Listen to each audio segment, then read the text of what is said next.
பல நாடுகளிலிருந்தும் சிலப்பதிகாரத்தை செவிமடுக்கும் அன்பு உள்ளங்களே, நாம் இப்போது சிலப்பதிகாரத்தினுடைய வஞ்சிக் காண்டத்தில் நீர்ப்படைக்காதையை பார்க்கிறோம். நீர்ப்படைக்காதை என்பதை எப்படி பிரிக்கிறது? நீர் படை என்பதற்கு படுத்தல், நீரின் கண்ணே படுத்தல், தோய்த்தல் என்று பொருள். தண்ணீர்ல முழுக்காட்டுதல், இந்த கல்லை எடுத்துக்கொண்டு வந்து தண்ணீர்ல முழுக்காட்டுதல். அதை இப்பவும் சிற்றூர்கள்ல இந்த வழக்கம் இருக்கு. இறந்த பிறகு நீராட்டுதல் என்ற ஒரு சடங்கு தமிழ்நாட்டினுடைய பண்டை வழக்கங்கள்ல ஒன்று. இன்றைக்கும் அது பல இடங்கள்ல இருக்கிறது. கழுவி குளிப்பாட்டிம்பாங்க, பணத்தை கழுவி குளிப்பாட்டிம்பாங்க. அதனால அவ்வாறு நீராட்டுகின்ற இங்க வந்து கண்ணகிக்கு சமைக்கின்ற அந்த படிமத்தை கொண்டு வந்து கங்கையிலே நீர்ப்படுத்தி அதற்கு பிறகு இப்போ ஊருக்கு வஞ்சி நகர் நோக்கி திரும்பணும். அதை பற்றி சொல்லி கொண்டிருக்கிறார். அப்ப நீள்நில மன்னர் இந்த புணர்ச்சி விதிகள் தான் இன்றைக்கு இருக்கிற தமிழ் சமுதாயத்துல இளைஞர்களுக்கு வரல, கற்பிக்கல. நம்முடைய குற்றம்தான். நீள்நிலம் என்பதனை கொடுத்து பிரிக்க சொன்னா பல மேல் வகுப்பு மாணவர்களாலையும் முடியல. அதை எப்படி பிரிக்கணும்? நீள் நிலம்னு பிரிக்கணும். அது நீள் நிலம்னு வந்து அது வினைத்தொகை. நீளுகின்ற நிலம், நீண்ட நிலம், நீளும் நிலம் என்று 3 காலத்துக்கும் பொதுவா வரும். இலக்கண ஆசிரியர் என்ன சொல்லுகிறான்? காலம் கறந்த பெயரெச்சம் வினைத்தொகை. அதாவது பெயரெச்சம்ங்கிறது பெயரை தழுவி பொருள் முடியாமல் இருப்பது. வந்த பையன்கிறது மாதிரி, வரும் பையன்கிறது மாதிரி, வருகின்ற பையன்கிறது மாதிரி. இதை வினைத்தொகையாக்கி சொல்லணும்னா வரு பையன்னு சொல்லணும். 3 காலத்துக்கும் பொதுவாயிடும். வருபுணல் அப்படின்னா வருகின்ற, வந்த அப்படின்னு வரும். அந்த காலங்கறந்த பெயரச்சம் தான் வினைத்தொகை. வினைத்தொகையினுடைய ஆற்றல் எப்படின்னு கேட்டா, அது எல்லா காலத்துக்கும் பொருந்தி வர்றதுனால சரியான ஒரு வாய்ப்பாடு. பல இடங்கள்ல அது பயன்படும். அதை பெரும்பாலும் தமிழாசிரியர்கள் எல்லாரும் தொடக்கப்பள்ளியிலேருந்து உயர்நிலை பள்ளி வரையில ஒரு எடுத்துக்காட்ட விடாம சொல்லுவாங்க. ஊறு காய்ம்பாங்க உடனே. அதாவது ஊரிய, ஊரும், ஊறுகின்ற அப்படின்னு இதைத்தான் எடுத்துக்காட்டா சொல்லுவாங்க. அதை நிறைய எடுத்துக்காட்டுகள் இருக்கின்றன. பாய்புலி அப்படிங்கிறாரு பேராசிரியர் 14ஆம் நூற்றாண்டுல தொல்காப்பியத்திற்கு ஓமையல்ல உரை எழுதுகிற போது, பாய்புலி அப்படின்னா பாய்கின்ற, பாயும் என்று 3 காலத்துக்கும் பொதுவா வரக்கூடிய பெயரெச்சம். அது அடிப்படையில பெயரெச்சம். இப்ப காலம் உணர்த்தாமையினால் அது வினைத்தொகை. அவ்வாறு பார்க்கணும். அதை நீள்நில மன்னர் நெஞ்சு புகழ் அளித்து, இந்த புகழ்னு இருக்கு பாருங்க, புகழ்னு சொல்லுதல்னு பொருள். சொல்லுதல்ங்கிறது இயல்பான ஒரு பொருள். இங்க புகழ்னா தன்னுடைய வீரத்தை தானே எடுத்து உரைத்தல். பாக்குறியா அப்படின்னு சொல்றதுதான் அந்த புகழ். நெஞ்சு புகழ் அளித்து, நெஞ்சில் இருக்கிற, இன்னும் சொல்ல போனா அந்த நெஞ்சை முட்டிக்கிட்டு வர்றான் அவன், வா பாக்குறேன் அப்படின்னு. அதை சொல்ல போனா திமிர்னு சொல்லணும். அந்த நெஞ்சு புகழ் அடித்து வடநாட்டு மன்னர்களுடைய, நீள்நில மன்னர்களுடைய செருக்கை அடித்து, செருக்கு தருக்கு ரெண்டும் ஒரே சொல்லு, ஒரே பொருளுடைய சொற்கள் தான். தருக்குங்கிறது தானே தன்னுடைய மேம்பாட்டை சொல்லுது. நம்ம தமிழ் இலக்கியத்துல என்ன சிறப்பு பாருங்க, ஒரு அவையில எழுந்து பேசுகிற புலவன் தன்னை கொஞ்சம் பெருமையாக சொல்லிக் கொள்வதற்கு இடம் உண்டுன்னு சொல்றான். அதாவது எங்க தன்னை புகழ்ந்துக்கலான்னா, ஒருத்தன் மண்ணுடை மன்றத்து ஓலை தூக்கினும், அரசர்கள் இருக்கக்கூடிய அவையில ஒரு புலவன் போய் நிக்கிறான், நான் யார் தெரியுமான்னு அங்க பேசலாம். மண்ணுடை மன்றத்து ஓலை தூக்கினும், தன்னுடைய ஆற்றல் உணரார் இடையினும், தன்னுடைய ஆற்றல தெரியாதவன்கிட்ட நான் யார் தெரியுமா அப்படின்னு பேசுறான். அதனால தன்னை மறுதலை படித்த காலை மாற்றான் தன்னை படித்து சொன்னான்னா, அப்பா என்னுடைய தகுதி என்னதுன்னு காட்டுவோம். அப்படியெல்லாம் காட்டிய புலவர்கள் நிறைய இருக்கிறாங்க. புறநானூற்றிலையும் பின்னால தனிப்பாடல்கள்லையும் பார்க்கிற போது, மன்னவனும் நீயும் வளநாடு முன்னதோ உன்னை அறிந்தோ தமிழை ஓதினான்னு நாம் பாருங்க. அந்த புலவனுடைய செருக்கு என்னன்னு சொல்றது, அரசர்களை தூக்கி எறிகிறான். என்னுடைய ஆற்றலுக்கு யார் ஈடு வர முடியும் அப்படின்னு பேசுகிறான். அதுதான் புகழ். புகழ் என்றால் செருக்கோடு கூடிய மொழி. நெஞ்சு புகழ் அடித்து வானவ மகளிரின் வதுவை சூட்டு அயர்ந்தோர் இறந்து போனாங்க. அப்படி வீரம் பேசி போரிட்டு அந்த போர்க்களத்துல மடிந்தவர்கள், அவர்களுக்கு வானவ மகளிர் அங்கிருந்து வந்து வதுவை சூட்டினார்கள். ஆகா, ஒரு வீரனுடைய ஆவி இங்கு வருகிறது, அதனை நாம் தழுவோம். இந்த இடத்துல ஒரு பாட்டு சொல்றாங்க, கேளுங்க. அருமையான ஒரு பாட்டு, நீங்க அதை படித்துக் கொள்ளணும். அதாவது கலிங்கத்து பரணியில் இருக்க அந்த சொல்லு. போர்க்களத்துல போரிட்டு கொண்டிருக்கிறார்கள்.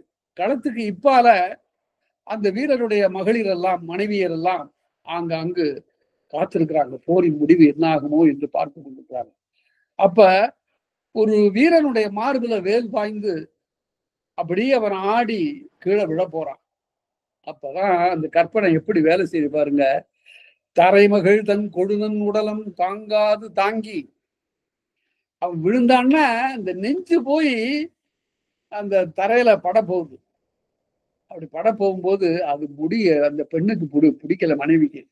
என்னுடைய கணவன் மார்ப இந்த தரைப்பெண் தழுவுவதாகு அப்படின்னு போய் தான் தழுவி, என்ன கற்பனை பாருங்க. தரைமகள் தன் கொடுநனுடைய உடலத்தை தாங்காது தான் தாங்கி, சரி அவன் உயிர் போயிடுச்சுன்னு அப்படி தழுவும் போதே தெரியுது, ஓஹோ இந்த உயிர் வான உலகத்திற்கு போனால் அங்கே இருக்கக்கூடிய வானவ மகளிர் எல்லாம் ஒரு வீரனுடைய உயிர் என்று அதை வந்து தழுவி கொள்வார்களே, அதுவும் அதுக்கு இடம் கொடுக்க மாட்டேன் என்று தன்னுடைய உயிரை விட்டு அங்க காத்திருக்கிறாளாம் வான உலகத்துல. வா என்னுடைய கணவனே கொடுனனே வா என்று. என்ன அழகான ஒரு கற்பனை பாருங்க. அந்த போரிடுகின்ற உலகத்துல இப்படியெல்லாம் அருமையான பாட்டு. அந்த தரைமகள் தன் உடலம் தன் கொடுனன் உடலம் தாங்காது தாங்கிங்கிற பாட்டு ஜெயங்கொண்டார். அந்த ஜெயங்கொண்ட புலவன் இருக்கிறான, அவன் வந்து உள்ளார வந்து குலோத்துங்கம் வெற்றி பெற்று வந்த உடனே சொன்னானா, என்னை நீங்கள் பாட வேண்டும். ஏன் பாடணும்னு, நான் இப்போது வெற்றி கொண்டு வந்திருக்கிறேன், ஜெயங்கொண்டானாகிய என்னை ஜெயங்கொண்டானாகிய நீங்கள் பாடுங்கன்னா. அப்படி பாடினதுதான் கலிங்கத்து பரணி. அதனால ஒரு அருமையான இலக்கியம் அது. அதை புற இலக்கியங்கள்ல ரொம்ப குறிப்பிடத்தக்க பிற்காலத்து இலக்கியம் கலிங்கத்து பரணி. நீநில மன்னர் நெஞ்சு புகழடித்து வானவ மகளிரின் வதுவை சூட்டு அயர்ந்தோர். வதுவை என்பது திருமணம் என்பது ஒரு வட சொல் தான், வந்து புகுந்துருச்சு. நாம அப்படி சொல்லல, நாம இப்ப எல்லாம் திருமணம்னு சொல்றோம். பெரியார் கூட ஒரு இடத்துல தவறா சொல்லிட்டார். என்னன்னா, மனம்னு எல்லாம் சொல்லக்கூடாது, மனத்தல்ங்கிறது அதுல என்ன பொருள் இருக்கு, வாசனைன்னு. மனம்னா வாசனை, வாசனைன்னு என்ன, திருமணத்துல எல்லாம் மலர்கள் சூடிக்கிறாங்கிறதுக்காக அதை போய் சொல்றதா, அது பிழைன்னு சொல்லிட்டார். அப்புறம் ஐயா அவரோட நானே ஒரு முறை திருச்சியில, அதுக்கு அப்படி பொருள் இல்லைங்க ஐயா, மணத்தல் என்றால் கலத்தல் என்று பொருள், தனத்தல் என்றால் பிரிதல் என்று பொருள். மணத்தல் என்றால் இரண்டு பேர் ஒன்றாக சேர்தல்னு பொருள், தனத்தல்னா பிரிதல்னு பொருள், எதிர் சொல்லுது அப்படின்னு சொன்ன அப்படியா அப்படின்னு அதாவது சொன்னா கொஞ்சம் உணர்த்தக்கூடிய வகையில் எடுத்து சொன்னா கேட்கக்கூடியவர் தான் இருந்தாரு. அது போல மணத்தல் என்பதற்கு உண்மையான பொருள் கலத்தல்னு பொருள், ரெண்டு பேர் ஒன்றாக சேருதல். அதற்கு நேர் எதிர்ச்சொல் தனத்தல். அது சங்க இலக்கியத்துல, பிற்கால இலக்கியங்கள், இடைக்கால இலக்கியங்கள் எல்லாம் அது இருக்கு. தன்னகரம் போடணும். அதாவது இப்ப உள்ள மொழியில சொன்னா 3 சுடினெல்லாம் சொல்லக்கூடாது, அதனுடைய ஒலிப்பின் அடிப்படையில சொல்லணும், இல்லாட்டி இன எழுத்து சொல்லி சொல்லணும், தன்னகரம்னு சொல்லணும். வானவ மகளிரின் வதுவை சூட்டு அயர்ந்தோர், அவங்க போய் வான உலகத்துக்கு போய் சேர்ந்துட்டாங்க. நாள்விலை கிளையுள் நல்ல மறு அடுவத்து, கிளைன்னு சுற்றத்தார், நாள்விலை கிளையுள் நல்ல மறு அழுவத்து, அழுவம் அப்படின்னா போர்க்களம் என்று பொருள். அதாவது ஈடுபடுதல்னு பொருள், அழுந்துதல், ஒன்றில் அழுந்த, இந்த நூலில் நான் அழுந்தி கற்றேன் அப்படிங்கிறான். அப்படின்னா இதுல ஈடுபடுதல். நல்ல மறு அழுவத்து வாழ்வினை முடித்து மரத்தொடு முடிந்தோர், வாழால செய்யக்கூடிய போரை செய்து இறந்துபட்டோர். குடிகன் பேய்மகள்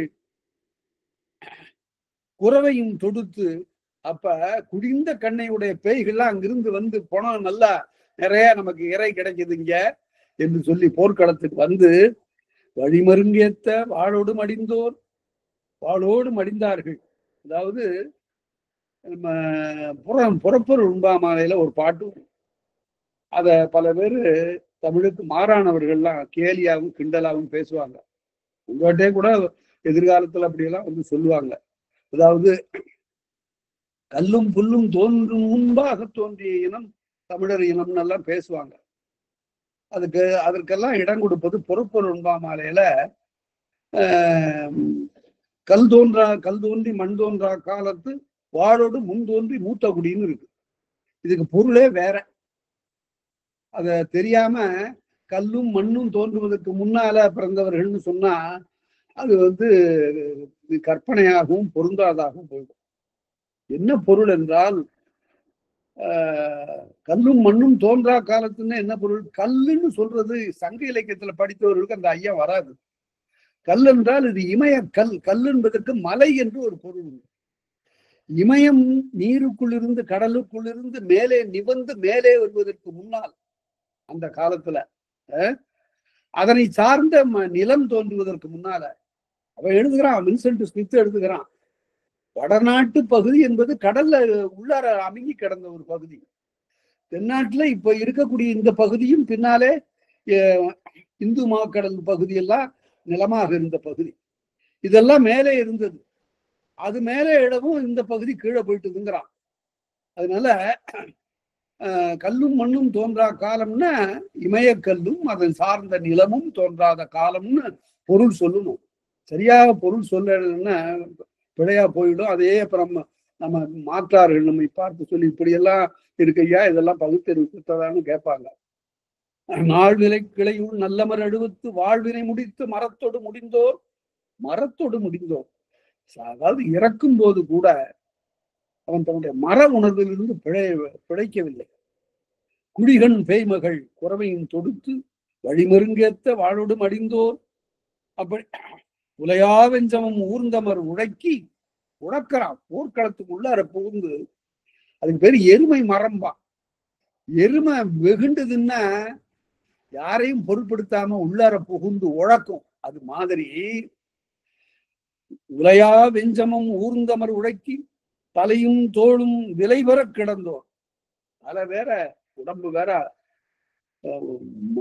சிதறி கிடக்கக்கூடிய அவர்கள் எல்லாம் வான உலகத்துக்கு போய் சேர, மற்றபடி வெற்றி பெற்றவர்களாம் கிளைகள் தம்மோடு கிளர் மூணாகத்து வளையோர் மடிய. அப்படி இறந்து போனவர்களோடு வளையோர் மடிய. இந்த வளையோர்னு ஒரு சொல்லு இருக்கு பாருங்க, வளையல் அணிந்தவர்கள்னு பொருள். இதை பற்றி ஒரு ஆராய்ச்சியை நீங்க செய்யலாம். எப்படின்னு கேட்டா, இளையோர் சூடார் வளையோர் கொய்யார்னு, இளையோர் கொய்யார் வளையோர் சூடார். புறநானூற்றுல அந்த சாத்தன் என்ற ஒரு வீரன் இறந்து போன பிறகு, அரசன் இறந்து போன பிறகு இந்த முல்லைப்பூ அழகா பூத்திருந்தான். இந்த முல்லை பூத்திருந்தா மகளிருக்கு மிகவும் விருப்பம் அந்த காலத்துல. அதை எடுத்து தங்களுடைய தலையிலே சூடிக்கொள்வது வழக்கம். ஆனால் இன்றைக்கு நம்முடைய தலைவனாகிய சாத்தன் இறந்து பட்டான். பல்வேறு சாத்தன் மாய்ந்த பின்றை முல்லையும் பூத்தியோ ஒல்லையூர் நாட்டேன்னு.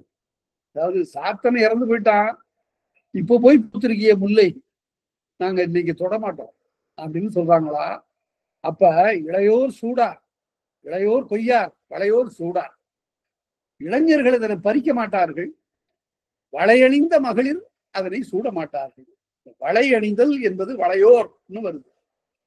அத பேராசிரியர் சிதம்பரனார் அவர்கள் அண்ணாமலை பல்கலைக்கழகத்துல பணி செய்கிற போது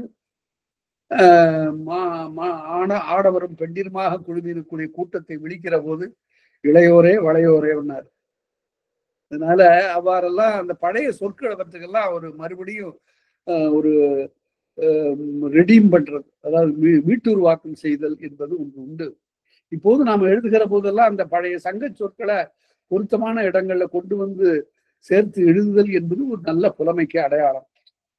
சரி, அது மாதிரி கிளைகள் தம்மோடு உறவினரோடு சேர்ந்து கிளர்பூணாகத்து வளையோர் மடிய. இனி நம்முடைய தலைவன் இறந்து விட்டான், அவனோடு இறப்பதுதான் நமக்கு உரியது என்று சொல்லி அவர்களும் மடிய. மடிந்தோர் மைந்தர். மைந்தர்னு சொன்னா மைந்துன்னா வலிமைன்னு பொருள். எல்லா சொல்லும் பொருள் குறித்தனவே தொல்காப்பியம். வலிமை உடையவனுக்கு தான் மைந்தன்னு பேரு. ஒரு குடும்பத்தினுடைய தலைவன் கொஞ்சம் தளருகின்ற காலத்துல அவனுடைய மகன் அந்த பொறுப்பை தாங்குவான், தோள் கொடுப்பான். அதை பற்றி சொல்லுகிற போது அருமையாக சொல்லுவது வழக்கம். கீழ்கணக்குல சொல்லப்பட்டிருக்கிறது. எப்படின்னு கேட்டா, ஆலமரம் அதனுடைய வேர் தளர்ந்த காலத்து விழுது தாங்கியது போல அதனால ஒரு குடும்பத்துக்கு அதுல பிறக்கிற ஆண் மகன் கண்டிப்பாக வந்து அவன் தாங்கிக்கணும், விழுது தாங்குவது போல. அதான் மைந்தர் மலைத்து தலை வந்தோர் வாழோடு மடிய, அவர்கள் இறந்துபட அவர்களுடைய மைந்தர்கள் அங்கிருந்து வந்து போர்க்களத்துக்கு வந்து போரிட்டு மடிய, தலைத்தார் வாகை தம்முடிக்கு அணிந்தோர், இறந்தவர்கள் இறக்க வாகை சூடியவர்கள் இருக்கிறாங்க. அதுல இரவாது வாகை சூடியவர்கள். இந்த வாகைங்கிறது ஒரு மரம், ஒரு மரத்தினுடைய பூ. அது நீல நிறமாக இருக்கும். அது எப்படி இருக்குங்கிறது சங்க இலக்கியத்தில் சொல்லுகிற போது, மயிலினுடைய உச்சி கொண்டை மாதிரி இருக்கும். ஆண் மயிலுக்கு மேல தலையில இருக்கிற உச்சி கொண்டை மாதிரி இருக்கும் அந்த வாகை பூ. அந்த வாகை பூவை தம்முடிக்கு அணிந்தோர் திண்தேர் கொடுஞ்சியோடு, கொடுஞ்சி என்றால் நான் முன்பே சொல்லியிருக்கிறேன், தேர்ல வீரர்கள் பற்றி நிற்பதோர் ஒரு பிடி, அது தாமரை வடிவமாக செய்யப்பட்டிருக்கும். கொடுஞ்சின்னு அதற்கு பெயர். அது கொடியாக இருப்பது, தாமரை கொடி போல நிற்கும். தேர்ல இருக்கிறவன் எதையாவது பிடிச்சுட்டு நிக்கணும், இல்லாட்டி கீழே விழுந்துருவான் வேகமா செல்லுகிற தேர்ல. அது அவன் பிடித்துக் கொள்வதற்கு ஏதுவாக அந்த தேர்ல முன்பகுதியில இது கொடி போன்ற அந்த மேல தாமரை மொட்டா இருக்கும், அதை பிடிச்சுட்டு நிற்பான். இவ்வாறு தேரோர் வீட புந்தோய் குருதியில் பொலிந்த மைந்தர், அதாவது ரத்தம், நம்ம பாவாணர் ரத்தம் கூட தமிழ் சொல்லுன்னு சொல்லுவாரு. அதுக்கு பேரு இரத்தம் இல்ல, அரத்தம் பாரு. அரத்தம்னா அது என்ன? உடனே நான் அவரை கேட்ட அரத்தம்னு சொல்றீங்களா, அது என்னங்க அது? நான் மாணவ பருவத்துல அவரை பார்த்த போது அரத்தம் என்று சொல்லுவீங்களா, அது எப்படி ஆகுதுன்னு. அப்பதான் சொல்லுவாரு, அது அறம்னு சிவப்புன்னு பொருள், அதுல இருந்து வந்ததுதான் அரத்தம்ங்கிறது தான். நம்மகிட்ட இருந்து சொல்ல அவங்க எடுத்துக்கிட்டாங்க, அதை இரத்தம்னு ஆக்கிட்டாங்க. அரத்தம் என்பது நல்ல தமிழ் சொல்லுன்னு சொல்லி அதுக்கு பல எடுத்துக்காட்டுகள் காட்டினா ரொம்ப வியப்பா இருந்தது. என்னன்னு கேட்டா, அரண் என்பான் தீ வடிவினன். யாரு? சிவபெருமான். சிவந்த மேனி உடையவன். அதனாலதான் அவனுக்கு அரண்னு பேருன்னாரு. அரண் அதுல இருந்து வந்தது. அரண்மலை அப்படிங்கிறது என்னாச்சுன்னு கேட்டா, அரண்மலைங்கிறது அருணாமலை என்னாச்சு, அதுவே அண்ணாமலை என்று தெரிந்ததுன்னு சொன்னார். அதுக்கு முன்னாடி வரையல, அவர் சொல்றதுக்கு முன்னாடி வரையல. அண்ணாமலைங்கிறதுக்கு என்னென்னமோ பொருள் சொல்லிட்டு இருந்தாங்க. அண்ணாந்து பார்த்தா ரொம்ப உயரமா இருக்கிற மலைன்னு, அதெல்லாம் பொருள் இல்லை. அப்படியெல்லாம் தமிழ் சொற்கள் வந்து விட மாட்டா. இங்க அது போல அரண்மலை என்பது அரண்மலைங்கிறது அருணாமலைக்கும் அங்க உள்ள சிற்றூர்கள் இருக்கிறவங்க எல்லாம் அருணாமலைக்கு போயிட்டு வர்றம்பாங்க. இந்த அருணாமலைங்கிறது அரண்மலை, அரணாமலை, அதுவே அண்ணாமலை என்று ஆயிற்று, திருவண்ணாமலை. அதில் தகுந்தால் போல அது நெருப்பு தலம், சிவப்பாக இருக்கக்கூடிய நெருப்பின் தலம். அது ஒரு சொல்லுக்கு அவ்வளவு பொருள் செறிந்த மொழி இது. இந்த மாதிரியான ஒரு ஆராய்ச்சியை நீங்க வேறு மொழி சொற்களை எதிலையும் பண்ண முடியாது. அவன் ரொம்ப பகுத்தறிவோடு இருந்திருக்கிறான். ஒட்டகம் அப்படின்னு பேர் வச்சிருக்கிறான் பாருங்க. தொல்காப்பியத்துல ஒட்டகம் வருது. எனக்கு ஒருத்தர் கேட்டாரு, ஒட்டகம்லாம் வருதுங்களா நம்ம இலக்கிய முதல் நூலாகிய கிடைப்பவற்றுள் முதல் நூலாகிய தொல்காப்பியத்துல ஒட்டகம் வருதுயா? அதுக்கு பேர் வச்சவன் தமிழன். ஆனா என்ன சொல்லிட்டாங்க இப்ப, அது சமஸ்கிருத சொல்லு ஒட்டகம்ங்கிறது.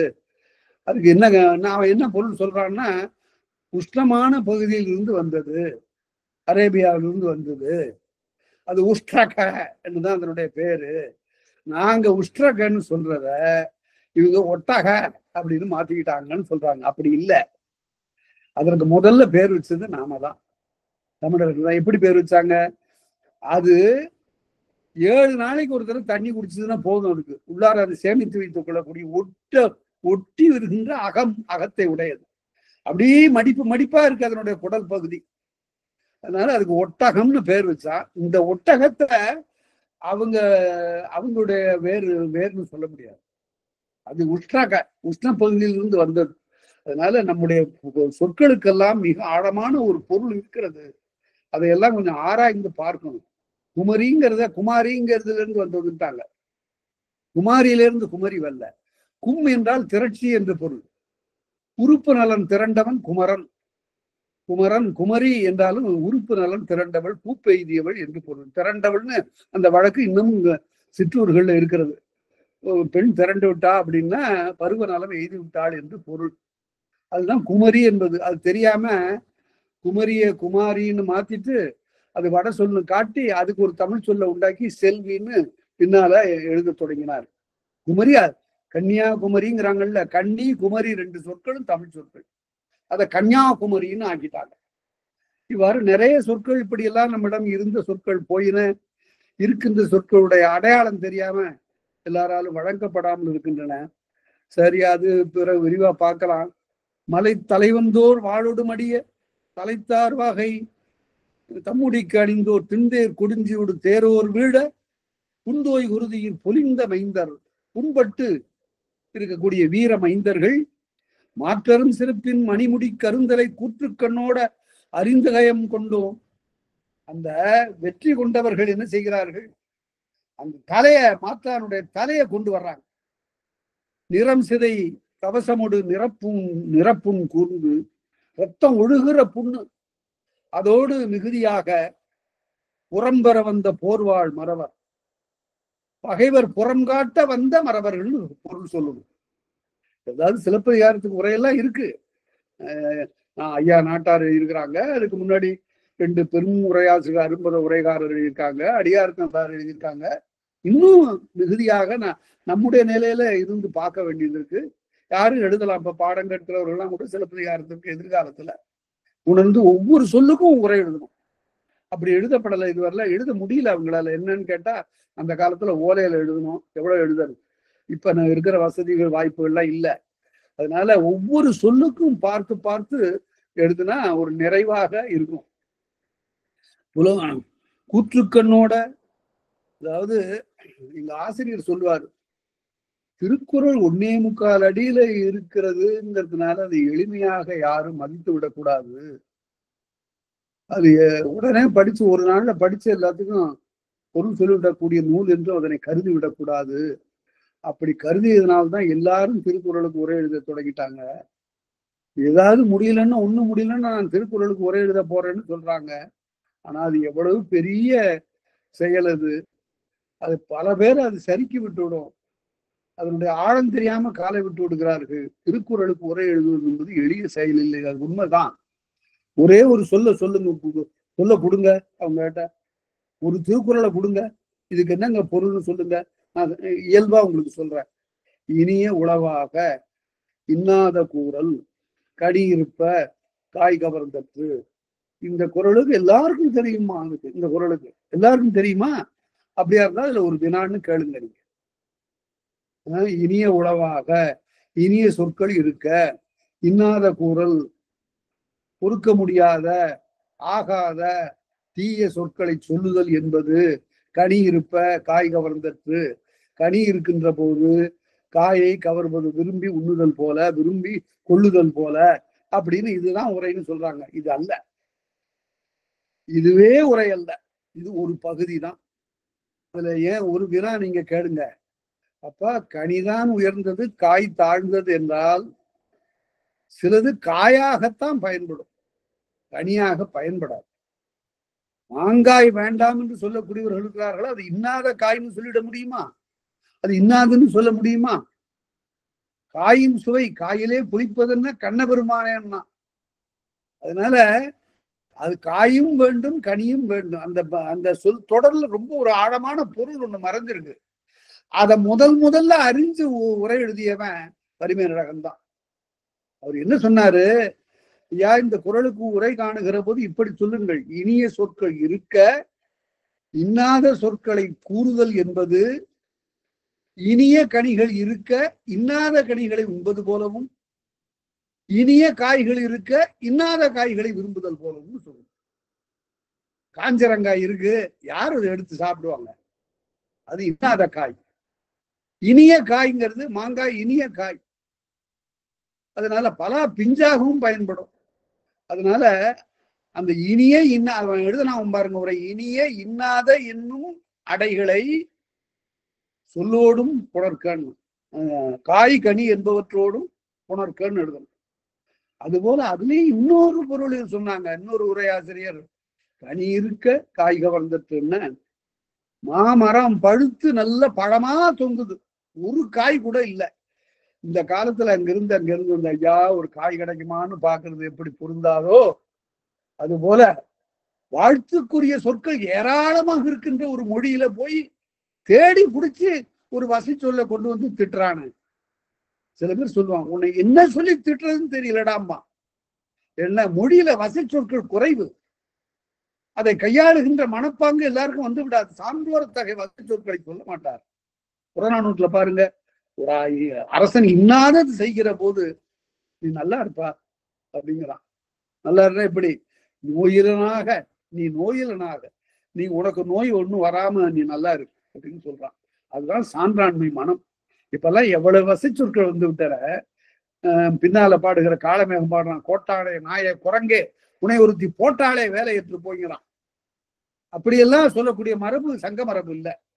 தொல்காப்பியம் அப்படி சொல்லல. அவையெல்லாம் இன்னா சொற்கள். இந்த அவை மொழியில ரொம்ப குறைவாகத்தான் இருக்கும். சரி, மாற்றலும் சிறப்பின் மணிமுடி கருந்தலை கூற்று கண்ணோட, கூற்று கண்ணோடன கண்ணோடன இறங்க, கண்ணோட்டம்னு இரக்கம், கொஞ்சம் இரக்கம் காட்டுறது. கூற்று யமனுக்கே ஒரு இரக்க உணர்ச்சி வந்துட்டுதான், என்னையா இது தலைய பந்தாடிட்டு போறாங்க எல்லாம். கூற்று கண்ணோட அறிந்து களம் கொண்டோர், தலையை அறிந்து களத்தை கொண்டு வெற்றியாக கொண்டவர்கள். நிறம் சிதை கவசமுடு நிரப்பும் கூர்ந்து, கூறுதல் என்பது மிகுதல் என்று பொருள். திருவிக அவர்கள் தான் முதல்ல எவல்யூஷன்ங்கிறதுக்கு கூறுதல் அறம்னு மொழிபெயர்த்தார். படிமுறை வளர்ச்சின்னு மொழிபெயர்த்தார் பன்மொழி புலவர் அப்பாதுரையார். எவல்யூஷன்ங்கிறதுக்கு படிமுறை வளர்ச்சி, நல்ல அருமையான அது சொல்லுது. அது ஒரு சொல்லு இல்லை, அதுல 3 சொல்லு இருக்கு படிமுறை வளர்ச்சிங்கிறது. அதை திருவிக அவர்கள் கூறுதல் அறம்னார். கூறுதல்னு உள்ளது தொல்காப்பியம் தான். தொல்காப்பியம் படிச்சதுனால திருவிக அப்படி மொழிபெயர்த்தார். அதை கூறுதல்னு உள்ளது சிறத்தல்ங்கிறது தொல்காப்பியம். கூறுதல் உள்ளது சிறத்தல். கொஞ்சம் கொஞ்சமா ஒன்றிலிருந்து ஒன்றாக அப்படி சிறந்து சிறந்து வருது. பாருங்க, டார்வின் நிறுத்தினாரு. பள்ளி, அதற்கு பிறகு உடும்பு, ஓணான், முதல, இதெல்லாம் ஒரு குடும்பம் மாதிரி தெரியும். ஒன்றிலிருந்து ஒன்றாக அப்படி கிடைத்து மேலே வந்திருக்கிறது, பெரிய உயிராக பெருகி இருக்கிறது. அந்த மாதிரி எவல்யூஷன்ல வந்தவன் தான் மனிதன் அப்படின்னு சொன்னான். ஆனா இதெல்லாம் டார்வின் சொன்னார். சரி, டார்வின் அந்த மாதிரி ஒரு ஆராய்ச்சி ஏட்டை எழுதிவிட்டு ஆரிஜின் ஆஃப் ஸ்பீஷீஸ் இந்த புத்தகத்துல வேற நீங்க எதுவுமே படிக்க வேணாம். அந்த புத்தகத்தை வாங்குங்க.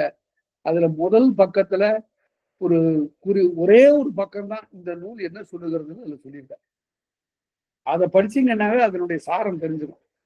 அது அவர் என்ன சொல்றாரு, உலகத்துல இருக்கிற உயிர் திரள் எல்லாம் மிக மிக சிறிய ஒரு செல்லிலிருந்து அப்படி தோன்றி வளர்ந்து பெருகி பெருகி பெருகி வளர்ந்து பெரிய பெரிய உயிர்களாக இருந்தது.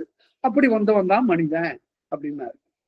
அது இந்த காலத்துல டார்வினுடைய ஆராய்ச்சி மிக பெருசா. அவரே ஆராய்ச்சி செய்துட்டு வெளியில சொல்றதுக்கு அச்சம், தலையை வாங்கிடுவான் அந்த காலத்துல மதவாதி. இன்னையா இது இறைவன் அப்படி படைக்கல, எல்லா உயிர்களையும் தனித்தனியா தான் படைச்சிருக்கிறான், நீ பாட்டுக்கு ஒரு புதுசா ஒரு கதை சொல்றியன்னு சொல்லி கலீலியோ கொண்டு போய் தண்டிச்சது மாதிரி இவனையும் தண்டிச்சிருவான்னு பயந்தான். அதனால வெளியிடாமலேயே வச்சிருந்தான். அதுக்குள்ளார வேலஸ்ங்கிறான் ஒருத்தன் இந்த செய்தி அவனுக்கு புலப்பட்டு அவன் கட்டுரை எழுதிட்டான். அவனுக்கு தோன்றி இருக்கு, அவன் எழுதிட்டான்.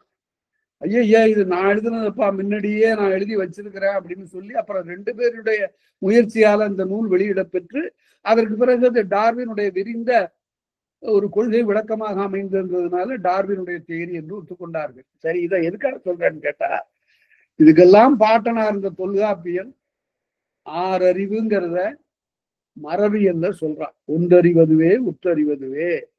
எப்படி சொன்னா எந்த ஆராய்ச்சியினுடைய அடிப்படையில் சொன்னான்னு தெரியல. ஒரு சில உயிர், ஒரு அறிவு உயிர், ஈரறிவு உயிர், 6 அறிவு. அதற்கு மனநேன்னா மனம் இருக்க, அந்த அறிவு இருக்குது, 6வது அறிவு, மனத்தால் பெறுகின்ற அறிவு. அது முதிர்ந்த நிலையை காட்டுவது, படிமுறை வளர்ச்சி அப்படின்னு தொல்காப்பியன் எப்ப சொல்லியிருக்கிறான்? 3000 ஆண்டுகளுக்கு முன்பு வந்த ஒரு நூல்ல இந்த செய்தி காணப்படுகிறது. அந்த நூற்பாவை மனப்பாடம் பண்ணுங்க. உண்டறிவதுவே உற்றறிவதுவே. 6 அறிவுக்கும் சொல்றார். அது மிகப்பெரிய ஒரு சிறந்த நூற்பாது. அதனுடைய பொருள் நுட்பத்தை நாம் இன்னது என்று அவ்வளவு விளக்கிட முடியாது. அந்த நூற்பா மிக மிக இன்றுமையாது. எல்லாருக்கும் அதுல தமிழர்கள் தங்களுடைய திறத்தை எடுத்து சொல்லக்கூடிய இடங்களில் எல்லாம் அந்த நூற்பா பயன்படும். அதை படியுங்க. நிறம் சிதை கவசமடு நிரப்பும் கூர்ந்து மிகுதியாகி புறம்பெற வந்த புறம்பெற பகைவர்கள் புறங்காட்ட போர்வாள் மறவர் வருகதாமென வாகை புலந்தோடு வாங்க வருகையா வீரர்களே வாங்க, உங்களுக்கு நான் வாகை புலந்தோடு அணிவிக்கிறேன் என்று வெற்றிக்குரிய பொன் புலந்தோடு பொன்னாலாகியதோடு புலங்கலம் எழுதுவாங்க. பொன்னாலாகிய அணிகலம்னு பொருள். புலந்தோடு அதுலயும் கூட ஒரு சிறு வேறுபாடு. அந்த நுட்பத்த அகராதிகள்லாம் கூட காட்டுல உங்களுக்கு சொல்றேன்னா, கலன் என்றால் அணிகலன் என்று வரும். களம் என்றால் கப்பல் மாதிரி வரும். நகரத்துக்கும் மகரத்துக்கும் ஒரு வேறுபாடு உண்டு. மாறி இடம்பெயர்ந்து அப்படி வருவதும் உண்டு. அணிகலம்னு சொல்றது உண்டு, அணிகலன்னு சொல்றது உண்டு. அதுல அணிகலன் என்று எழுதுவது சிறப்பு. அதாவது நகைகளை குறிக்க அணிகலன் என்று எழுதணும். அருங்கலம் அப்படின்னு வருகிற போது அது பாத்திரம். கலம்னா பாத்திரம் அந்த இடத்துல, கப்பல் அந்த இடத்துல. அதனால ஒரு எழுத்து மாறுபடுறதுனால பொருள் எவ்வளவு வேறுபடுதுன்னு பாருங்க. ஆனா இப்ப ரெண்டையும் ஒன்னாவே எழுதுறாங்க. அணிகலன்கள்னு எழுதுறாங்க. நல்ல கற்றவர்கள்லாம் கூட அணிகலன்கள்னு எழுதுறாங்க, அணிகலன்கள்னு எழுதுறாங்க. ரெண்டும் வெவ்வேறுவான பொருள் உடையது. நிறம் சிதை போர்வாழ் மரம் வருகதாமென வாகை புலந்தோடு பெருநாளமயம் பிறக்கிட கொடுத்து. இந்த இந்த இந்த தொடருக்கெல்லாம் உரை எழுதணும், எழுதியிருக்கிறாங்க உரை. பெருநாளமயம் பிறக்கிடன்னா, அதாவது வரக்கூடிய வீரர்களுக்கு ஒவ்வொருத்தருக்குமா அப்படி ஒரு பொன்னாலாகிய தோட்டை அரசன் அணிவிக்கிறான். எவ்வளவு நேரம் அணிவித்தான், எத்தனை பேருக்கு அணிவித்தான்னா, பெருநாளமயம் பிறக்கிட ஒரு நாள் போதுல. அதுக்கு பெருநாள், ஒரு பெரிய நாள், காலை தொடங்கி மாலை வரையில பிறக்கிட ஒரு நாள் போதாதாக அவ்வளவு வீரர்கள் வர்றாங்க, வெற்றி பெற்ற வீரர்கள். பெருநாளமயம் பிறக்கிட, பிறக்கிடன்னு பிற்பட அவ்வாறு போக கொடுத்து ஒரு நாள் முழுமையும் போதாதாக அவ்வளவு வீரர்களுக்கு சிறப்பு செய்து தோடார் பொந்தை. தோடு என்றால் தொகுதின்னு பொருள். காதல அணிந்து கொள்வதற்கு தோடுன்னு பேரு. ஏன்? பல கற்களாகிய தொகுதி உடையது தோடு. பல வைரங்கள்ல பல புள்ளிகளாக வைக்கப்பட்ட ஒரு அணிகலன். தோடார் போந்தை. ஆர்னு மிகுதி, ஆர்ங்கிறது இடைச்சொல். தோடார் போந்தை, போந்தைன்னு பனை. பனை பனம்பூ என்பது சேரனுக்கு அடையாளமாக. போந்தை தும்பையோடு முடித்து, தும்பைங்கிறது அதிர புரிதற்கு அடையாளமாக சூடிக்கொள்கிற தும்பை மாலை. அது வெள்ளை பூ. இந்த தும்பை மிகச்சிறந்த ஒரு மலர். மிக சிறியதாக பூப்பது, அரிய மருத்துவ குணங்கள் உடையது. என்ன, அந்த காலத்துல எண்ணெய் தேய்த்துக் கொள்ளக்கூடியவர்கள்லாம் தும்ப பூவை பறிச்சு நல்லெண்ணெயில போட்டு காய்ச்சி அவர் தலையில தேய்த்து கொண்டால் கண் பார்வை மிகச் சிறப்பாக இருக்கும் என்று சொல்லுகிறார். நான் உங்களுக்கு அடுத்த வகுப்புல சித்தார்த்துக்கு ஒரு பகுதியை நான் படி செய்து கொடுக்குறேன். நானே எழுதுனதுதான். ஆனா அதற்கு மூல ஆதாரமாக இருந்தது பழைய சுவடி. அது சுவடியிலிருந்து எடுத்து நான் என்னுடைய நூல்ல ஒன்றுல சேர்த்திருக்கிறேன். அதாவது எந்தெந்த இலை எதற்கு பயன்படும்னு அந்த காலத்துல ஓலையில எழுதி வச்சிருக்கிறான். எழுதுறவன் பேர் தெரியல. அதை எடுத்து நான் இப்ப அதற்கு சிதைவில்லாம அதை எழுதி வச்சிருக்கிறேன். அதை நான் கொடுக்குறேன். என்ன, எல்லாருக்கும் பயன்படும். நம்முடைய மிகப்பெரிய ஒரு அரிய செய்திகள் அது ஒன்று. அது அடுத்த வகுப்பில் நான் அதற்கு சித்தார்த்திடம் கொடுக்குறேன். அது எல்லாரும் அதை பாருங்க, பார்த்துட்டு உங்களுடைய கருத்தை சொல்லுங்க. இப்படியெல்லாம் சொல்லியிருக்கிறார்களே, இவ்வளவு சிறப்பாக சிந்தனையோடு வாழ்வியல் கூறுகளோட உடலோம்பலோட வாழ்ந்திருக்கிறார்களேங்கிறது ஒரு பெரிய வியப்பு. அடுத்த வகுப்புல பார்ப்போம். தோடார் பொந்தை தும்பையோடு முடித்து பாடுதுறை முற்றிய கொற்றவேந்தன். பாடுதுறை அப்படின்னா பாடுகின்ற சிறப்பை முற்று பெற்றான். அதாவது பலராலும் போற்றப்பெறுகின்ற சிறப்புக்குரியவனாகிய கொற்றவேந்தன். கொற்றம்னா வெற்றி. வெற்றிக்குரிய அந்த வேந்தன் என்ன செய்தான்னு கேட்டா, ஆடுகள் மார்போடு. ஆடுன்னா வெற்றின்னு பொருள். அது எப்படி வந்ததுன்னு கேட்கலாம். அதாவது நான் வகுப்புல பாடம் நடத்துகிற போது இப்படியே மாணவர்கள் அந்த காலத்துல பழக்கிட்டதுனால மாணவர்கள் ஒவ்வொரு சொல்லுக்கும் கேட்பாங்க. அது ரொம்ப வரவேற்கத்தக்கது. அந்த சொல்லு இந்த சொல்லு எப்படியா வந்தது அப்படின்னு கேட்பாங்க. அதே போல ஆடு அப்படின்னு சொன்னா, இப்ப மேய்கிற ஆடு இருக்கு, புல் மேய்கிற ஆடு இருக்கு, அதுக்கும் ஆடுன்னு பேரு, ஆடுன்னா வெற்றின்னு பேரு. இந்த ரெண்டுக்கும் ஏதாவது உறவு இருக்கான்னு ஒரு பையன் கேட்டான். உண்மைதான் அது. இந்த ஆடுங்கிறதுக்கு ஆட்டுக்கு ஒரு குணம் உண்டு. என்னன்னா, அது தன்னுடைய உடம்புல இருக்கிற வலிமையை போதாதுங்கிற நிலை வருகிற போது, எதுக்க இருக்கிற இன்னொரு ஆடோடு முட்டுகிற போது, அல்லது வேறொரு விலங்கோடு முட்டுகிற போது என்ன செய்யும்? 2 அடி பின்னால வாங்கி அந்த புடைபெயர்ச்சியினால வரக்கூடிய வலிமையை சேர்த்து கொண்டு போய் முட்டும். அதுக்கு பேரு அடுதல். அடுதல்னா தாக்குதல். அந்த தாக்கல் குணம் அது வள்ளுவர் சொல்றாரு. "ஒருதகரு தாக்கற்கு பெருந்தகைத்தும்பார்." அதாவது அரசன் என்ன செய்யணும்? தனக்கு வலிமை வருகிற வரையில கொஞ்சம் பின்வாங்கணும். அதனால அது பின்வாங்குதல் இல்ல. அது ஒரு போர் உத்தி. ஒரு தகர் தாக்கற்கு பெருந்தகைத்து பின்னால வாங்கி அப்புறம் போய் முட்டணும். அவ்வாறு அதுக்கு பேர் அடுதல்னு பேர். சமையல் பாத்திரங்கள்ல, பெரிய பாத்திரங்கள்ல குழம்பு வைக்கிறாங்க, சாறு வைக்கிறாங்க, கறி செய்யறாங்கன்னா அந்த கரண்டி இருக்கும், அகப்பை. அந்த அகப்பை அந்த பாத்திரத்துல சென்று தாக்குவதனால அது அடுதல் சமைத்தல். அடுதல் சமைத்தல்னு வந்து ஒரு சொல்லு இத்தனை சொல்லுக்கு அந்த கும்முங்கிற ஒரு வேர்ல இருந்து 112 சொற்கள் வந்திருக்கு. அவ்வளவு ஆராய்ச்சி வேண்டும். அந்த ஆராய்ச்சி எல்லாம் எதிர்காலத்துல வருமா? எல்லாம் உயிர்ப்பா இருக்குமா? இதற்குரிய மூல நூல்களை எல்லாம் நாம எல்லாம் படிப்பார்களா? பெருகி வருகிற உலகத்துல பல துறை அறிவுகள்லாம் வருகின்ற உலகத்துல, பல மொழிகள் சேருகிற உலகத்துல, பிழைப்பு வேறு வேறு வகையா போய்கொண்டிருக்கிற உலகத்துல இந்த இலக்கியம் இலக்கணம் பொருந்திய மொழி எந்த அளவுக்கு துலங்குங்கிறத என்னால சொல்ல முடியும். அது ஒரு பெரிய கவலை தான். ஏனென்றால் வேணத்தக்க இப்படி ஒரு சிறந்த ஒரு மொழியை நம்முடைய தலைமுறையை நமக்கு அளித்தது. இது நமக்கு உரிய பெரும் பேரு. ஆனா எதிர்காலத்துல இந்த சிறப்பு 4000 5000 ஆண்டுகளாக இருக்கக்கூடிய அந்த சிறப்பு தெரியுமான்னு தெரியல. அதனால இரும்பு காலம் என்ற ஒன்றை உலகம் அறிவதற்கு முன்னால தமிழ்நாடு அறிவு. இப்ப கார்பன் டேட்டிங்ல தூத்துக்குடியில கிடைக்கிற இரும்பு துண்டுகளை, மண்ணுக்கு கீழே இருக்கக்கூடிய இரும்பு துண்டுகளை பார்த்துட்டு இதெல்லாம் 5000 6000 ஆண்டுகளுக்கு முற்பட்ட நாகரிகம். அதாவது ஒரு காலத்துல இதெல்லாம் பொய்ன்னு தமிழர் ரொம்ப முற்பட்ட காலத்தவன்னு சொல்லுவதெல்லாம் அது புராண கருத்து பொருந்தாது. இவன் இப்படிதான் தன்னுடைய பெருமையை பீர்த்தி கொடுக்கிறான் என்றெல்லாம் சொல்லிக் கொண்டார்கள். இப்ப அறிவியல் பூர்வமாக நமக்கு கிடைத்த சான்றுகள்லாம் இருக்கு. ஒரு 7-8000 ஆண்டுகளுக்கு முன்னால கூட நம்முடைய முன்னோர் மிகச்சிறந்த ஒரு நாகரிகத்தோடு வாழ்வதற்கான அடையாளங்கள் எல்லாம் இப்போது வெளிவந்து கொண்டிருக்கின்றன. சரி, அடிப்படுத்தாண்ட வாழ்க எங்கோ இந்த அடி ரொம்ப இன்றுனார். இந்த 3 அடிய மனசுல வச்சுங்க, மனத்துல கொள்ளுங்கள். இது என்ன அடின்னு கேட்டா, அப்ப மாடல மறைவன் அங்கிருந்து வர்றான். முன்பு ஒரு மாங்காட்டாந்தனன் வந்தான், நம்ம பார்த்தோம். அவன் மதுரைக்கு செல்லுகிற வழியே சொல்லுவதற்காக வந்தான். 3 வழிகளை சொன்னான். கவுந்தியடிகள் அவற்றை எல்லாம் கேட்டுக்கொண்டார்கள் என்று அங்க பார்த்தோம். இப்ப அடுத்த அந்தணன் மாடலன் என்பவன் அவன் சொல்றான்.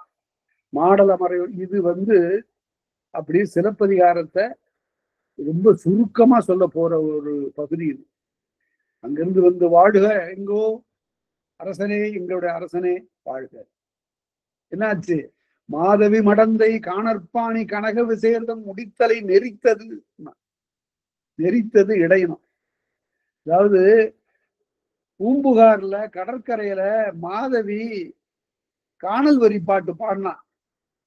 என்ன பண்ண? மருங்கு வண்டு சிறந்தார்ப்ப மணிப்பூவாடை அது போர்த்து கருங்கையற்கண் விழித்தொல்கி நடந்தாய் வாழி காவேரி.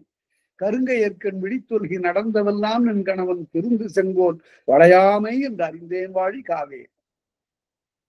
அந்த பாட்டு, அந்த மாதவி பாடின பாட்டு தான் கனக விசயனுடைய தலையில கல்லை ஏத்துச்சுன்னு சொன்னான். எது இதற்கெல்லாம் காரணம்? அடிப்படையான காரணம் என்ன? இதெல்லாம் எப்படி நேர்ந்ததுன்னா, அந்த மாதவி அந்த பாட்டை பாடாமல் இருந்திருந்தால் கோவலன் அவளை விட்டு பிரிந்திருக்க மாட்டான். கோவலன் பிரிந்திருக்காவிட்டால் கண்ணகியோடு அவன் மதுரை வந்திருக்கக்கூடிய வாய்ப்பில்லை. அவன் கொலைப்படவும் வாய்ப்பில்லை. இந்த செய்தியை கேட்டதற்கு பிறகு செங்குட்டுவன் கொதித்தெழுந்து வடநாடு சென்று அவளுக்கு படிமம் சமைக்க போகிற போது கனக விசேரை வென்று அவர்களுடைய தலையில இந்த கல்லை ஏற்றி வருவதற்கும் காரணம் இல்லை. ஆகவே எல்லாவற்றுக்கும் எது காரணம்? மாதவியினுடைய பாட்டுதான் காரணம். அதுதான் வாழ்க எங்கோ மாதவி மடந்தை காணற்பாணி கனக விசேர் முடித்தலை நெறித்தது. அதாவது சில சமயங்கள்ல துன்பப்பட்டாலும் கூட அந்த துன்பத்தினால் வரக்கூடிய இன்பம் பெரிதா இருக்குங்கிறதுக்கு நான் படிக்கிற காலத்துல எங்க ஆசிரியர் என்ன பண்ணாருன்னா, வகுப்புல இருக்கிற மாணவர்கள் 8 பேர் தான் படிச்சான். அகத்தியருக்கு மாணாக்கர் 12 சொல்றது மாதிரி 8 பேர் படிக்கிறதுல எவ்வளவு வசதிங்கிறீங்க. ஒவ்வொருவரை பற்றியும் தனித்தனியாக பார்ப்பதற்கும் அவர்களை உசாவுவதற்கும் வினாவிடைகள் தொடுப்பதற்கும் கேட்பதற்கும் எல்லாம் ரொம்ப வாய்ப்பாக இருந்த ஒரு வகுப்பு. ஆனா அந்த 2 ஆண்டுகள் சரியா வகுப்பு நடக்கல. அப்போ ஒரு பெரிய இந்திய எதிர்ப்பு போராட்டம் வந்தது, வகுப்புகள்லாம் நடக்கல. ஆனா தனித்தனியாக படித்து கொண்ட நிலையில அப்போது இருந்த பாட அமைப்பு எப்படின்னு கேட்டா, முதுகலை படிக்கக்கூடியவர்கள் எல்லாரும் ஆளுக்கு ஒரு முழுமையா ஒரு நூல் ஒப்பிக்கணும். அப்பதான் உங்களை தேர்வுக்கே அனுமதிப்போம்னு சொல்லிடுவாங்க. ஒரு முழு நூல், அதுக்கு சீட்டு குலுக்கி போட்டு எடுப்பாங்க. ஒவ்வொருத்தருக்கும் என்ன நூல் வருதோ எல்லாரும் சீட்டு குலுக்கி போடும்போது என்ன வேண்டிக்குவாங்கன்னு, சின்னதா வரணும், ஏதோ 50 பக்கத்துல உள்ள நூலா வரணும் அப்படின்னு வேண்டிக்குவாங்க. நானும் வேண்டி கொண்டது உண்டு. என்ன, நம்ம விரைவில் ஒப்பிக்கணும், நீண்ட நாள் அதை படிச்சு உரு ஏற்றி கொண்டு அப்புறம் அதற்கு பிறகு அதை கேட்பாங்க. ஒவ்வொரு நாளா உட்கார்ந்து கேட்பாங்க, பல நாள் கேட்பாங்க, சரியா படிச்சிருக்கியான்னு. அப்ப எனக்கு கிடைச்ச நூல் இந்த சிலப்பதிகாரம். அது அப்ப முழுமையா 30 காதைகளையும் இப்ப அங்கங்க எல்லாம் சில பகுதிகள்லாம் மறந்துருக்கு. அதுக்காக தான், மறக்காம இருக்கிறதுக்காக தான் இப்ப நான் பாடம் உங்களுக்கு சொல்லிட்டு இருக்கேன். எவ்வளவு தன்னலம் பாருங்க எனக்கு. அதனால இவ்வாறு 30 காதைகளையும் அதை படிக்க அந்த சொல்லாட்சிகள், இந்த தொடர்கள், வரலாற்று நிகழ்ச்சிகள் எல்லாம் ஒரு பெரிய கருவு. அப்ப படிக்கும்போது ரொம்ப துன்பமா இருக்கு. என்ன இவ்வளவு நீண்ட காவியம், ஒரு 5000 அடிகளை போய் நாம நெட்டுரு பண்ணி ஒப்பிக்கணுமேன்னு. அப்ப வகுப்புலேயே சில சமயத்துல கேட்பாங்க, வம்ப பரத்தரோடு அப்படின்னு நிறுத்திடுவாரு. உடனே நம்ம சொல்லணும், வம்ப பரத்தரோடு வருமொழியாளரோடு குறுமொழி கோட்டி நெடுநகை புக்கு நச்சு கொண்டேற்கும் நன்னறி உண்டோ அப்படின்னு சொல்லிக்கிட்டே போதும்னு அவர்ல நிறுத்தும். இப்படி இருந்த ஒரு கல்வி முறையெல்லாம் இப்ப இல்லை. அதனால கல்வி கற்பவர்கள் எல்லாருக்கும் அப்ப எங்களுடைய ஆசிரியர் பெருமக்கள் சொன்னது, இயன்ற அளவுல சிறந்த பகுதிகளை எல்லாம் மனனம் செய்யுங்கள், மனப்பாடம் செய்யுங்கள். அப்ப அவர் ரொம்ப இதா சொல்லுவாரு, இயல்பா சொல்லுவாரு, உருப்படணும்னா உருப்போடுங்க. அதனால நிட்டுரு பண்ணா, சிறந்த இலக்கிய பகுதிகளை நிட்டுரு பண்ணா, இலக்கண சூத்திரங்களை நிட்டுரு பண்ணா அது ஒரு பெரிய வலிமை, எப்போதும் பயன்படும். அவன் சொன்னான், வாழ்க எங்கோ மாதவி மடந்தை காணற்பாணி கனக விசேர்தம் முடித்தலை நெறித்தது. அவங்க தலையில கல்லை ஏற்றி வச்சது என்று முதுநீர் ஞாலம் அடிப்படுத்தாண்ட அரசே வாழ்க. இந்த உலகம் முழுவதையும் தன்னுடைய ஆட்சிக்கு கீழ் கொண்டு வந்த உலகம்னு இங்க ஒரு குறிப்பிட்ட பகுதியை தான் சொல்லுது. முதுநீர் ஞாலம் அடிப்படுத்தாண்ட அரசே வாழ்க. இந்த உலகத்தையே தன்னுடைய ஆட்சியின் கீழ் கொண்டு வந்த அரசனே நீ வாழ்க என்று சொல்லி, பகை புலத்தரசர் பலரீங்கு அறியா நகைத்திறங்குற பாருங்க. உடனே இப்படி ஒரு இதை கேட்ட உடனே செங்குட்டு அமைதியா இல்லை. அப்படியா, மாதவி பாடினதான் காரணமா அப்படின்னு அவன் சொல்லல. பகை புலத்தரசர் பலரீங்கு அறியா, பகையரசர்கள் பலருக்கும் தெரியாத நகைத்தரம் கூறினை நான் மறையாட. ரொம்ப நகையாக இருக்கிறதப்பா நீ சொன்னது. ஒரு பெண் பாடிய பாட்டு எப்படி ஒரு பெரிய படையெடுப்புக்கு காரணமாகும்? ஒரு 2 அரசர்களுடைய தலையில கல்லேற்றுவதற்கு அந்த பாட்டு எப்படி காரணமாகும் என்று அவன் கேட்கிறான். அதாவது போற்றி பாராட்டிட்டா அதை அப்படி ஏற்றுக்கொள்ளக்கூடிய நிலை இல்லை. கேட்கிறான், என்ன எப்படியா நடந்தது? பகைப்புலத்தரசர் பலரீங்கு அறியா நகைத்திறம் கூறினை நான் மறையாட. யாது நீ கூறிய உரைப்பொருள், யாது நீ கூறிய, இந்த யாது நீ கூறியதுங்கிற அந்த தொடர் இருக்கு பாருங்க. இதை இளங்குவடிகள் 2-3 இடங்கள்ல கையாளுகிறார். இங்க அந்த அந்தானன் ஒருவனிடம் ஓலையை கொடுத்த அனுப்புகிறாள் மாதவி. அப்ப அந்த கையில ஓலையை எடுத்துக்கொண்டு மாதவியினுடைய கடிதத்தை, 2வது கடிதம், முதல் கடிதம் இல்ல 2வது கடிதம். முதல் கடிதம் வசந்த மாலை வழியாக போகுது. 2வது கடிதத்தை இந்த அந்தாணன் எடுத்துக்கொண்டு வர்றான். எடுத்துக்கொண்டு வந்து கோவலனை ஒரு நீர்நிலைக்கு பக்கத்துல சந்திக்கிறான். கவுந்தியும் கண்ணையும் அங்க இருக்கிறாங்க. தண்ணி கொண்டு வந்துடுறேன்னு போறான். குடிக்கணும், கண்ணைக்கு குடிக்க தண்ணீர் கொடுக்கணும். அப்பதான் அந்த பகுதியை நாம பார்த்தோம். அங்கிருந்து வந்து ஒரு நீர்நிலைக்கு பக்கத்துல இருக்கிற போது அவனுக்குள்ளார ஒரு எண்ணம், எங்க வந்தோம், எங்க பிறந்தோம், எங்க வாழ்ந்தோம், என்னெல்லாம் செய்தோம், இப்ப இங்க வந்து நிக்கிறமே அப்படின்னு ஒரு சமயம் அப்படியே வந்து உள்ளம் மயங்குகிறது. இதுக்கெல்லாம் என்ன காரணம்? நம்முடைய விதி இப்படி ஆயிற்றே என்று அவன் நினைக்கின்ற போது அப்ப இந்த அந்தாணன் இவனை பார்த்துடுறான். ஓலை கையில வச்சிருக்கிற இந்த அந்தாணன் பார்த்துட்டு, இவன் கோவலன் மாதிரியும் இருக்கிறான், அவன் மாதிரியும் இல்லை என்று. என்ன ஆள் ரொம்ப நிறம் மாறி போய்விட்டான், உருவமே இழைச்சு போயிட்டான். இவனிடம் எப்படி இந்த காதல் கடிதத்தை, ஒரு தலைவி கொடுத்த கடிதத்தை கொடுப்பது? அதனால இவன் கோவலன் தானான்னு பார்த்துக்கோங்கிறதுக்காக ஒரு கேள்வி கேட்டான் பாருங்க. அதாவது அங்க பக்கத்துல ஒரு மாதவி கொடி இருந்துதான். அந்த மாதவி கொடியை பார்த்து, மாதவி கொடியே, இந்த வேநீர் காலத்துல நீ ரொம்ப வாடி போயிட்டிய, எப்படி வாடி இருக்கிறன்னா கோவலனை பிரிந்த மாதவி போல வாடி இருக்கிய அப்படின்னா. அருந்திரல் வேனிற்கு அலர்களைந்துடனே வருந்தினை போலும் மாதவி நீ அப்படின்னு. உடனே இந்த சொல்லதான் யாது நீ கூறியது. அப்ப உடனே கோவலன்கிட்ட என்ன சொன்ன அப்படின்னு. என்ன சொன்னேன்னு உடனே, ஆஹா நீதான் நான் தீதிலன் கண்டேன் நான். என்ன அருமையான ஒரு நாடகம் பாருங்க. இதை போய் நாடகம் இல்லைன்னு ஆராய்ச்சி பண்ணி எழுதி குற்றுயிரும் கொலையுருமா தமிழ் கருத்தை எல்லாம் ஆக்கியவர்களா இருக்கிறாங்க. அதுக்கு நான் எதிர்ப்பு தெரிவிச்சங்கிறதுனால நான் பட்ட பாடு எனக்கு தெரியும். அதனால அவ்வாறு பகைப்புலத்தரசர் பலரீங்கறியா நான் யாது நீ கூறிய என்ன சொன்ன அப்படின்னு இங்க கேட்கலாம். உரைப்பொருள் ஈங்கன மாடல மறையோன். மாடலன் சொல்றான், மன்னவர்க்கு உரைக்கும். உரைக்கும்னா செய்யும் என்னும் வாய்பாட்டு வினைமுற்று. காணலம் தண்டுரை கடல் விளையாட்டினுள். அந்த காணல் பறந்த அந்த நெய்தல் கரையில, பூம்புகார் கடற்கரையில அடிக்கடி அந்த பூம்புகாரை இப்பவும் போய் பார்க்கிறேன். அப்ப இருந்த பூம்புகாரை பார்க்க முடியாது. அது கடல்ல 45 கல்லுக்கு அந்தாண்ட உள்ளார இருக்கு அந்த பூம்புகார். இப்ப இருக்கிற பூம்புகார் வேற, சாயாவனம். இது வேற, ஊரே வேற. அவ்வளவு தள்ளி கொண்டு போய் விட்டது, கடல் கொண்டு விட்டது அந்த பூம்புகார். அதை பார்க்கும் போதே பல நினைவுகள்லாம் நமக்கு இந்த சிலப்பதிகாரம் படித்த நினைவுகள்லாம் வரும். பூம்புகார்ங்கிறதுக்கு ஒரு பையன் கேட்டா, ஏங்க பூம்புகார்னு அங்க பூ அதிகமானு கேட்டான். அதாவது சொல்ல ஆராய்ச்சிங்கிறது ரொம்ப பொருந்துதான் இருக்கணும். காவிரி புகும்புகார்ங்கிறது பூம்புகார்னாச்சு. புகும்புகார், காவிரி வந்து கடலோடு வந்து புகுந்து கலக்கின்ற ஊர்னு பொருள். புகுங்கிறதுல 2 குறில் இருக்கு பாருங்க. பூ கூ 2 குறில் சேர்ந்தா ஒரு நெடிலாவது தமிழ் இலக்கணம். பகுதி பாதின்னு ஆகும், தொகுப்பு தோப்புன்னு ஆகும். அது போல புகும்புகார்ங்கிறது பூம்புகார்னு ஆச்சு. இவ்வாறு காணலும் தண்டுரை கடல் விளையாட்டினும் அந்த இசையினால ஒரு விளையாட்டு நிகழ்ந்தது ஐயா. முதல்ல கோவலனுக்கும் கண்ணைக்கும் அவன் திங்கள் மாலை வெண்குடையான் சென்னி, அவன் உண்மையிலே பாட்டு பாட தொடங்கும் போது மாதவிதன் மணமகிழ வாசித்தல் தொடங்குமன்னா. மாதவியினுடைய மணமகிழுமாறுதான் பாடுறான்.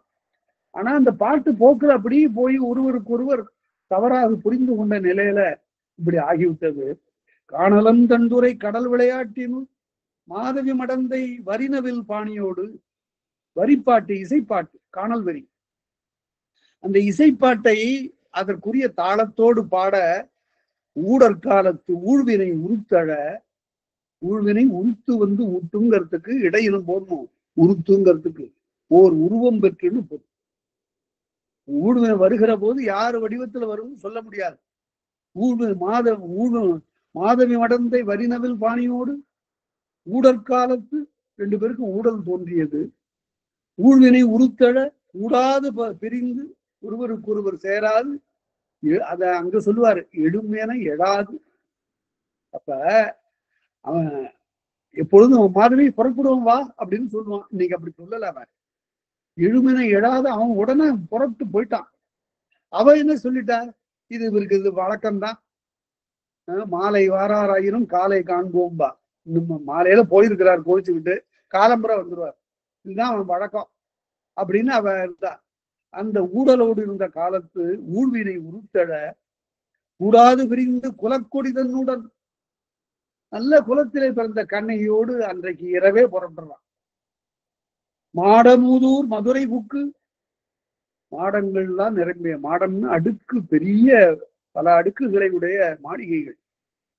மாடமூதூர் மதுரை புக்காங்கு இளைத்தார் வேந்தன் எழில்வான் எய்த. அப்ப மதுரையில வழக்கு தொடுக்க பெற்று அரசன் இறந்துவிட, வானுலகத்தை சென்ற அரசன் அடைய கொலைக்களப்பட்ட கோவலன் மனைவி. இதே தொடர் அங்கேயே வழக்குரை காலையில வந்தது.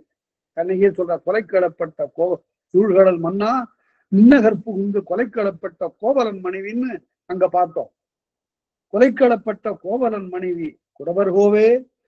அப்படி அவ என்ன பண்ணா, இந்நாடு புகுந்து, குடவர்கோவே என்றால் சேர நாட்டிற்கு உரிய அரசனே. குடக்கு, குணக்கு, கிழக்கு, குடக்கு மேற்கு, மேற்கு தொடர்ச்சி மலைக்கு பக்கத்தில் இருக்கிற நாடு. குடவர்கோவே இந்நாடு புகுந்து வடதிசை மன்னர் மணிமுடி ஏறினர். உன் நாட்டுக்கு வந்து இப்ப வடதிசை மன்னர் ஆகிய கனக விசயனுடைய முடித்தலையில அவள் உட்கார்ந்தாள் என்று அவ்வாறு சொன்னான். இன்னும் கேட்டருள், இன்னும் கேளு, இகழ்வேல் தடக்கை மன்னர் கோவே. ஒவ்வொரு இடத்துலயும் அரசனை விழிக்கின்ற போது அவனுடைய சிறப்பு ஏதாவது சொல்லிதான் சொல்லுவது வழக்கம். இகழ்வேல் தடக்கை, இந்த விழித்தல்ங்கிறது கூப்பிடுதல் பொருள். இது அப்படியே மலையாள மொழியில இருக்கு. விழிக்கும், அதாவது செல்போன் எடுத்தா அதுல கொஞ்சம் காலம் கழிந்து விழிக்கும் அப்படின்னா, கொஞ்சம் காலம் சென்ற பிறகு கூப்பிடுங்க அப்படின்னு. இயல்பில் தடக்கை மன்னர் கோவே, யான் வரும் காரணம், நான் எதற்காக வந்தேன்ன, மாமுனி பொதியின் மலைவலம் கொண்டு, பொதிய வெற்பு, அது பொதிகை என்று சொல்லப்படும். அந்த பொதிய வெற்புங்கிறது தென்னாட்டு மலைகள்ல மிகப்பெரிய ஒரு மலை. அத குமரகுருவரை ரொம்ப அழகா பாடுவாரு, பொதிய மலைய. அதாவது தமிழ் முனிவன் வாழும் மலைம்பாங்க, அது அகத்தியன் வாழும் மலை. அந்த மாமுனி பொதியின் மலை வலம் கொண்டு, அந்த பொதிகை மலையை நான் வலம் கொண்டு குமரியம் பெருந்துறை ஆடி கன்னியாகுமரிக்கு அங்க நீராடி விட்டு மீள்வேன். அப்படி திரும்பி வருகிற காலத்துல ஊழ்வினை பயன்கொள் உரைசால் சிறப்பின் வாய்வாழ் தென்னவன் மதுரையில் சென்றேன். ஊழ்வினையின் காரணம் போல இருக்கிறது, நான் மதுரைக்கு போனேன், தென்னவன் மதுரையில் போனேன், பாண்டியனுடைய மதுரை நாட்டிற்கு சென்றேன். வலம்படும் மன்ன தானை மன்னவன் தன்னை சிலம்பின் வென்றனை செய்கடை. அங்க என்ன ஆச்சு, சிலம்பால அந்த அரசனை வழக்குல வென்றாள். என்றதும் ஆதரி மன்றத்து மாதரி எழுந்து, அப்ப ஏற்பட்ட விளைவுகளை இப்ப அவ்வாறு நடந்த உடனே, பாண்டியன் இறந்த பிறகு கோவலன் இறந்து துயருற்ற கண்ணகி அவளது அந்த அரண்மனை விட்டு வெளியே வருகின்ற காலத்துல என்னென்ன நடந்தது. காதரி மன்றத்து எரு கிடங்குகளாக விளங்கக்கூடிய ஆயர்பாடியில காதரி மன்றத்து மாதரி எழுந்து அடைக்கலம் கொடுத்தாள ஒரு பெண் மாதரி என்பவள். இடைக்குல மடந்தைக்கு அடைக்கலம் தந்தேன்னார் கவுந்தியடிகள்.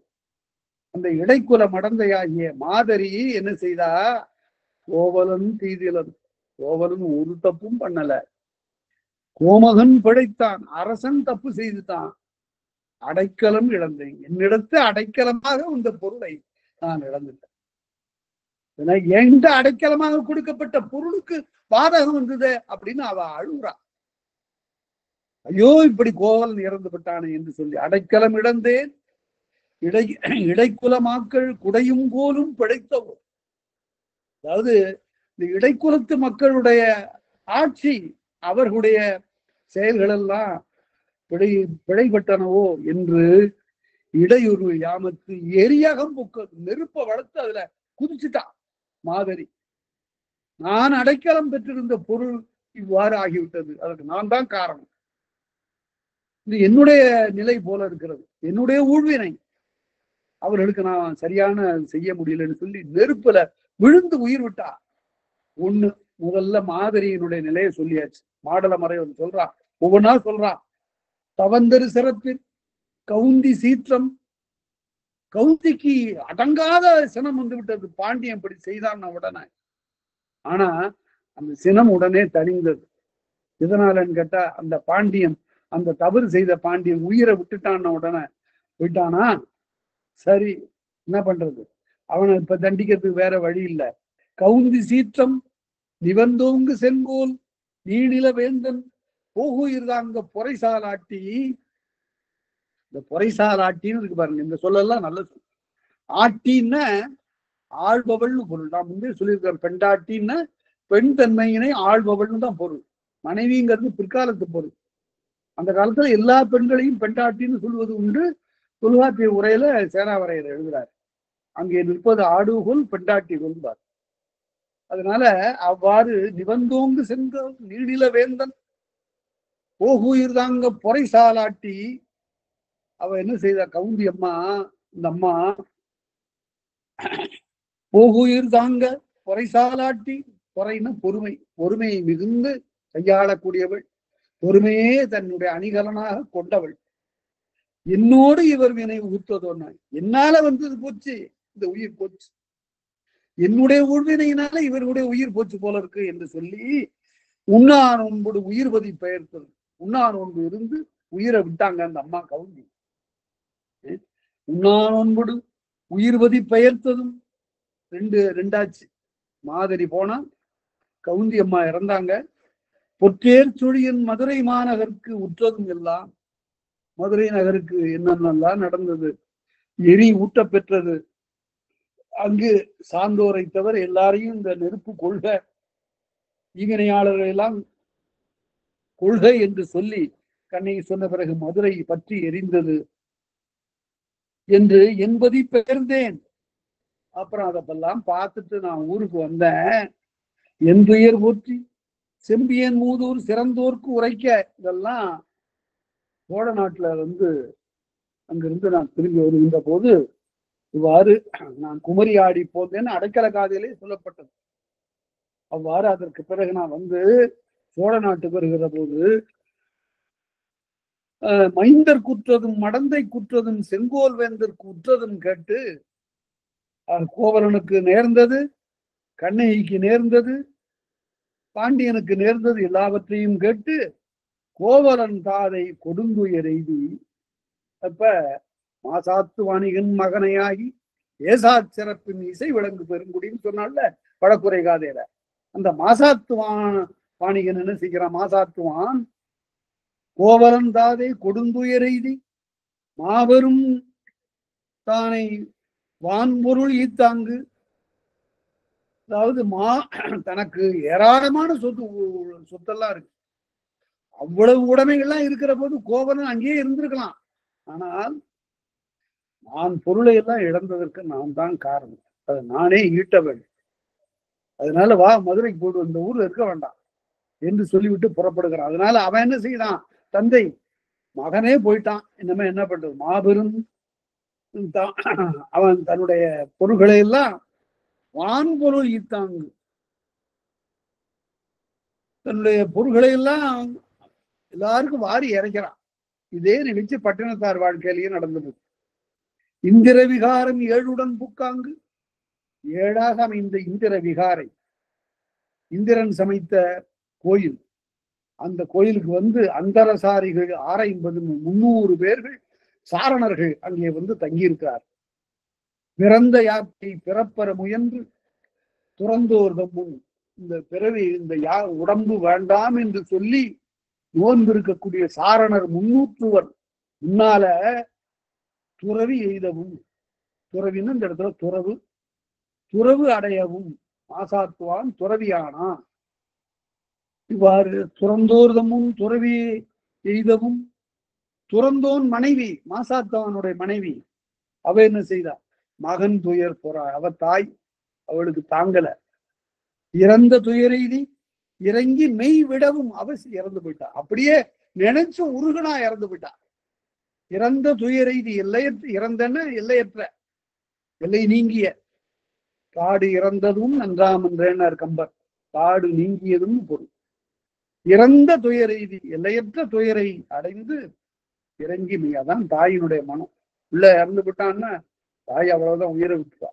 கணவன் இறந்தான்னா மனைவி உயிரை விட்டுருவா. இதெல்லாம் அப்படிப்பட்ட ஒருவருக்கு ஒருவருக்குரிய அன்பு பிணைப்பு. இறந்த துயரெய்தி இறங்கி மெய்விடவும் கண்ணகி தாதை கடவுளர் கோலத்து. கண்ணகியினுடைய தந்தை மாநாயகன் கடவுளர் கோலத்து, அவன் முனிவர் கோலத்து அண்ணலம் பெருந்தவத்து ஆசீவகர் முன். அவன் மாசாத்துவான் சமண பௌத்த விகாரைகளுக்கு சென்று அங்கு அவன் தன்னுடைய வாழ்க்கையை துறந்தான். அவன் மனைவி உயிரை விட்டா. இங்க மாநாயகன் ஆசீவக சமயத்தை சார்ந்தான். ஆசீவக சமயம்ங்கிறது என்னன்னா, இந்த சமயத்தினுடைய தலைவன் ஆச்சாரிய மற்களி. அவனும் மகாவீரரும், அந்த ஆச்சாரிய மற்களியும் மகாவீரரும் ஒரே காலத்தவர். மகாவீரர் என்பவர் அரச குலத்துல பிறந்தவர், புத்தரை போல துறவி ஆயிட்டார். அவரால் வளர்க்கப்பெற்ற சமயம், தோற்றுவிக்கப்பட்டல்ல, அவரால் வளர்க்கப்பெற்ற சமயம்தான் இந்த சமண சமயம். அந்த மகாவீரரோடு உடன் இருந்த ஒருவர், ஒரு சாலை தோழர், இந்த ஆச்சாரிய மற்களிங்கிறவர். அவர் கருத்து வேறுபட்டு நீங்க சொல்ற தத்துவம் எனக்கு ஒத்து வரலன்னு சொல்லி அவர் தனியாக ஒரு சமயத்தை கண்டார். அதுதான் ஆசீவகம் என்பது. அந்த ஆசீவக கருத்து நம்ம தமிழ் இலக்கியத்துல இருக்குது. எங்க இருக்குன்னு கேட்டா, தீதும் நன்றும் பிறர் தரவாரா யாதும் ஊரே யாவரும் கேளுங்கிற கணியன் பூங்குன்றன் பாட்டுல ஆசீவக சமய கருத்து இருக்கு. அது என்ன ஆசீவக சமய கருத்து அப்படின்னா, ஒண்ணும் இல்ல, ஊழ்வினை போல வலியது ஒன்று இல்லை. அதுக்கு அவங்க சொல்ற ஒரு எடுத்துக்காட்டு என்னன்னா, ஒரு நூல் கண்டு இருக்கு, அதை பிரிச்சு அந்த முனையை பிடிச்சு இழுத்தா அந்த கண்டு உருண்டு போயிட்டே இருக்கு பாருங்க. அது போல இந்த ஊழ்வினை தொடர்ந்து வரும்னு இந்த ஓமையை வச்சு சொல்றான். அதனால யாரு ஒருத்தர் ரொம்ப பெரிய ஆளா இருக்கிறான், அரசனா இருக்கிறான், இன்னொருத்தன் ஆண்டியா இருக்கிறான்னு, ரெண்டுக்கும் காரணம் ஊழ்வினை தான். அதனால அவனை பார்த்து நான் வியப்படைகிறது இல்லை, இவனை பார்த்து ஐயோ பாவம்னு நான் இறங்குறது இல்லை. எல்லாத்துக்கும் ஊழ்வினை தான் காரணம்னு அந்த கணியன் பூங்குன்றன் சொல்றான். இந்த கணியன் பூங்குன்றனுடைய பாட்டு ஆசீவக சமயத்தினுடைய சார். அதை அப்படியே பிடிச்சு கொடுத்துட்டார் அவர். பெரியோரை வியத்தலும் இளமே, சிறியோரை இகழ்தல் அதனினும் இளமே. யாரையும் நான் பாராட்டவும் மாட்டேன், தூக்கவும் மாட்டேன். ஏன்? அவன் செய்கிற வினையா அவன் இருக்கிறதுக்கு காரணம் அப்படின்னு சொன்ன அந்த செய்த ஆசீவக சமயத்தினுடைய அடிப்படை கருத்து. அதை தோற்றுவித்தவர் ஆச்சாரிய மற்களி என்பவர். அதை பற்றி நிறைய நூல்கள்லாம் எழுதியிருக்கிறாங்க. ஆங்கிலத்தில் எழுதியிருக்காங்க. தமிழ் ஆஜீவகம் என்று சொல்லி ஏஎல் பேஷன் ஒரு அருமையான ஒரு நூல் எழுதியிருக்காரு. தி பிலாசபி ஆஃப் ஆஜீவிகாஸ் அப்படின்னு எழுதியிருக்கிறார். அவ்வாறு ஆசீவக சமயத்தை அடையவும் புண்ணியதானம் புரிந்தரம் கொள்ளவும் துறவரத்தை அவன் மேற்கொண்டான். ஆக 5வது உயிர் அப்படி முடிந்தது. தானம் புரிந்தோன் தன்மனை கிளத்தி, அவனுடைய மனைவி மாநாயகனுடைய மனைவி நாள்விடு நல்லுயிர் நீத்து மெய்விடவும். தன்னுடைய மகள் போய் சேர்ந்துட்டா அப்படின்ன உடனே அவள் தன்னுடைய உயிரை விட்டு விடவும் மற்றது கேட்டு. இப்ப மாதவியனுடைய நிலை என்னாச்சு? மாதவி பார்த்தா அவளுக்கு ஒரு மக வேற இருக்கிறா. என்ன செய்வது? இந்த மகள் மணிவல்லவ தீவுல கொண்டு போய் விடப்பட்ட போது மணிமேகலை என்ன பண்றா, ஒற்றை ஆளா ஒரு பெண்களை கொண்டு ஒரு தீவிர கொண்டு போட்டுடுச்சு. தெய்வம் மணிமேகலா தெய்வம் கொண்டு அங்க போட்டுடுச்சு. இந்த இதுல அப்படியே சுற்றி வருகிற போது, அப்ப அம்மாவோட போய் வேற்று நாட்டுல போய் இறந்து போயிட்டீங்களா அப்பா அப்படின்னு கத்துறான் மணிமேகலை. அது மணிமேகலையில அழகா சொல்லப்படும். 2 காப்பியங்களும் மிக உயர்ந்த காப்பியங்கள் தான். அப்படி மணிமேகலைன்னு ஒருத்தி இருக்கிறாள மக, நான் எப்படி உயிரை விடுறதுன்னு அவ பார்த்தா மாதவி.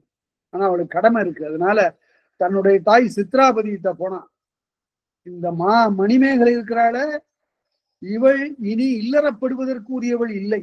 மணிமேகலையை வான்துயர் உருக்கும் கணிகேர் கோலம் காணாது ஒழிக இவ கணிகையாக ஆடல் மகளாக வாழ்வதற்குரியவள் இல்லை. அதனால நீ நினைக்கிறது மாதிரி அம்மா, நீ நினைக்கிறது மாதிரி இவளை பெரும் செல்வர்களோடு சேர்த்து பொருள் ஈட்ட வேண்டும் என்று நீ நினைக்காத. அவள் ஒரு புண்ணிய பிறவியாக இருக்கட்டும் என்று சொல்லி வான்துயர் உருக்கும் கணிகையர் கோலம் காணாது ஒழிக என்று கோதைத்தாமும் குடலோடு கடைந்து தலைய முண்டித்து மொட்டையடித்து மணிமேகலைய குடலோடு கடைந்து போதித்தானும் புரிந்தரம் கொள்ளவும் 2 பேருமாக மாதவியும் மணிமேகலையும் போதித்தானும் புரிந்தரும் பௌத்த சமயத்தை சார்ந்து துறவியாக ஆகவும் ஆக ஒருத்தனுடைய இறப்பு ஒருவன் கொலைப்பட்டது எவ்வளவு பெரிய விளைவுகளை எல்லாம் ஏற்படுத்தி பார்க்கிறோம். என் வாய் கேட்டோர் இறந்தோர் உண்மையின் இதெல்லாம் நான் கேட்டேன். இவன் பாருங்க இந்த மாடலமறையன் என்ன நான் பார்த்தேன். இந்த கோவலனை இவனுடைய வாழ்க்கையை பார்த்தேன். மாதவனுடைய துயரத்தை பார்த்தேன். மாநாயகன் மாசாத்துவனோட துயரத்தெல்லாம் பார்த்தேன். நான் செய்த பாவம் என்னால பார்க்கப்பட்டவர்கள் எல்லாம் இறந்து போயிருக்கிறாங்களே, என் முகத்துல விழிச்சதா என்று எண்ணி நன்னீர் கங்கை ஆடப்போங்க, போய் இந்த பாவத்தை கழுவுறதுக்கு கங்கைக்கு தான் போகும் என்று சொல்லிவிட்டு நான் கங்கைக்கு போனேன். கங்கை ஆட போந்தேன் மன்னர் கோவே வாழ்க. இதுதான் என்ற பயணம். நான் குமரியம் பெருந்துறையிலிருந்து அங்கு காவிரி ஆடிவிட்டு அதற்கு பிறகு அப்படி வந்து இந்த அனுபவங்களை எல்லாம் பார்த்து விட்டு தாங்காம இப்ப கங்கை ஆட போந்தேன். கங்கை ஆடி விட்டு வந்தேன். மன்னர் கோவே வாழ்க இங்கன தோடார் கோந்தை தும்பையோடு முடிந்த வாடாவஞ்சி வானவர் பெருந்தகை. தும்பை போர் செய்ததிலே வெற்றி பெற்றிருக்கக்கூடிய வானவர் பெருந்தகையே, மன்னவன் இறந்தான் வளங்கெழு சிறப்பின் தென்னவன் நாடு செய்த தீங்குறை என்ன உடனே அவனை பார்த்துக்கிறார். சரி, பாண்டிய நெடுஞ்செழியன் இருந்த பிறகு பாண்டி நாடு என்னாச்சு அப்படின்னு அவனை கேட்கிறான். உடனே நீடுவாழியரோ நீநில வேந்தன மாடல மறையோன் மன்னவர் குறை. இனிமே அவன் பாண்டிய நாடு உற்ற நிலையையும் அதனை அடுத்து சோழ நாடு உற்ற நிலையையும், என்ன இவன் இப்ப 32 மாதமா தமிழ்நாட்டுல இல்ல செங்குட்டுவன். இந்த காலம் 32 மாத காலம் இந்த பயணம் ஆகியிருக்கிறது. அதனால அவன் நடந்ததெல்லாம் கேட்கிறான். இப்ப சொல்றான், ஒவ்வொன்றா சொல்லி கொண்டு வருகிறான். இப்ப பாண்டி நாட்டு நிலைமை, அரசன் இறந்த பிறகு என்ன ஆச்சுங்க, சோழ நாட்டின் நிலைமை என்னாச்சுன்னு சொல்ல போறான். அதை அடுத்த வகுப்புல பார்க்கலாம். இது யாரும் கேட்ட அனைவருக்கும் நன்றி சொல்லி அமைகிறேன். நன்றி, வணக்கம்.